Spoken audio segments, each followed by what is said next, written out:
हरिओम नमः शिवाय। श्रीमद् भगवद गीता अध्याय 2 श्लोक संख्या 8 चैप्टर 2 श्लोक नंबर 8।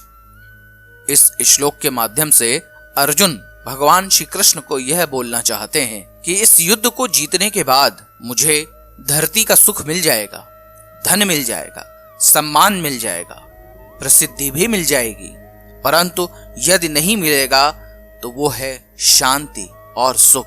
मैं सदैव दुखी रहूंगा, क्योंकि अपनों से बिछड़ के कभी भी व्यक्ति सुखी नहीं रहता। जब भी अपने हमें छोड़ के चले जाते हैं या हमसे दूर होते हैं तो हम उनका दुख सह नहीं पाते हैं। उसी प्रकार अर्जुन भी यहाँ पर दुखी है। तो आइए जानते हैं श्रीमद् भगवद गीता गीता प्रेस गोरखपुर एवं यथास्वरूप में दिए गए अनुवाद एवं तात्पर्य के विषय में। सर्वप्रथम श्लोक। नाहि प्रपश्यामि ममापनुद्यात् यच्चोकमुच्छोषणमिन्द्रियाणाम् अवाप्य भूमावसपत्नमृद्यम् राज्यं सुराणामपि चाधिपत्यम्। श्रीमद् भगवद गीता गीता प्रेस गोरखपुर में अध्याय 2 श्लोक संख्या 8 का अनुवाद कुछ इस प्रकार से बताया गया है। क्योंकि भूमि में निष्कंटक धन धान्य संपन्न राज्य को और देवताओं के स्वामी बने को प्राप्त होकर भी मैं उस उपाय को नहीं देखता हूँ जो मेरी इंद्रियों को सुखाने वाले शोक को दूर कर सके। श्रीमद् भगवद गीता यथास्वरूप अध्याय 2 श्लोक संख्या 8 का अनुवाद कुछ इस प्रकार से बताया गया है। मुझे ऐसा कोई साधन नहीं दिखता जो मेरी इंद्रियों को सुखाने वाले इस शोक को दूर कर सके। स्वर्ग पर देवताओं के आधिपत्य की तरह इस धन धान्य संपन्न सारी पृथ्वी पर निष्कंटक राज्य प्राप्त करके भी मैं इस शोक को दूर नहीं कर सकूंगा। श्रीमद् भगवद गीता यथास्वरूप में अध्याय 2 श्लोक संख्या 8 का तात्पर्य कुछ इस प्रकार से बताया गया है। यद्यपि अर्जुन धर्म तथा सदाचार के नियमों पर आधारित अनेक तर्क प्रस्तुत करता है, किंतु ऐसा प्रतीत होता है कि वह अपने गुरु भगवान श्री कृष्ण की सहायता के बिना अपनी असली समस्या को हल नहीं कर पा रहा। वह समझ गया था कि उसका तथाकथित ज्ञान उसकी उन समस्याओं को दूर करने में व्यर्थ है जो उसके सारे अस्तित्व अर्थात शरीर को सुखाए दे रही थी। उसे इन उलझनों को भगवान कृष्ण जैसे आध्यात्मिक गुरु की सहायता के बिना हल कर पाना असंभव लग रहा था। शैक्षिक ज्ञान अर्थात किसी शिक्षा संस्थान द्वारा अथवा पुस्तकों द्वारा प्राप्त ज्ञान, विद्वता अर्थात आप किसी भी विद्या में पारंगत हों, उच्च पद जैसे राजा का पद या किसी उच्च अधिकारी का पद, यह सब जीवन की समस्याओं को हल करने में व्यर्थ है। यदि कोई इसमें सहायता कर सकता है तो वह है एकमात्र गुरु। अतः निष्कर्ष यह निकलता है कि गुरु जो 100% कृष्ण भावना भावित होता है वही एकमात्र प्रामाणिक गुरु है और वही जीवन की समस्याओं को हल कर सकता है। भगवान चैतन्य ने कहा है कि जो कृष्ण भावनामृत के विज्ञान में दक्ष हो, कृष्ण तत्ववेत्ता हो, चाहे वह जिस किसी जाति का हो, वही वास्तविक गुरु है।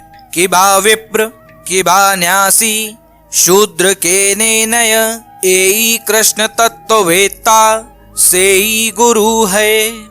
कोई व्यक्ति चाहे वह विप्र अर्थात वैदिक ज्ञान में दक्ष हो, निम्नलिखित जाति में जन्मा शूद्र हो या कि सन्यासी, यदि वह कृष्ण के विज्ञान में दक्ष कृष्ण तत्ववेत्ता है तो वह यथार्थ प्रामाणिक गुरु है। चैतन्य चरितामृत में यह लिखा हुआ है।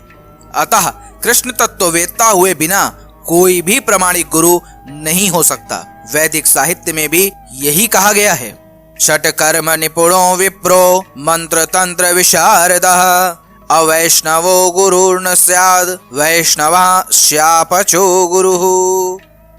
विद्वान ब्राह्मण भले ही वह संपूर्ण वैदिक ज्ञान में पारंगत क्यों न हो, यदि वह वैष्णव नहीं है या कृष्ण भावनामृत में दक्ष नहीं है तो गुरु बनने का पात्र नहीं है। किंतु शूद्र यदि वह वैष्णव या कृष्ण भक्त है तो गुरु बन सकता है, ऐसा पद्म पुराण में लिखा हुआ है। संसार की समस्याओं जन्म जरा व्याधि तथा मृत्यु की निवृत्ति धन संचय तथा आर्थिक विकास से संभव नहीं है। विश्व के विभिन्न भागों में ऐसे राज्य हैं जो जीवन की सारी सुविधाओं से तथा संपत्ति एवं आर्थिक विकास से पूरित हैं, किंतु फिर भी उनके सांसारिक जीवन की समस्याएं ज्यों की त्यों बनी हुई हैं। वे विभिन्न साधनों से शांति खोजते हैं, किंतु वास्तविक सुख उन्हें तभी मिल पाता है जब वे कृष्ण भावनामृत से युक्त कृष्ण के प्रामाणिक प्रतिनिधि के माध्यम से कृष्ण अथवा कृष्ण तत्व पूरक भगवत गीता तथा श्रीमद् भागवत के परामर्श को ग्रहण करते हैं।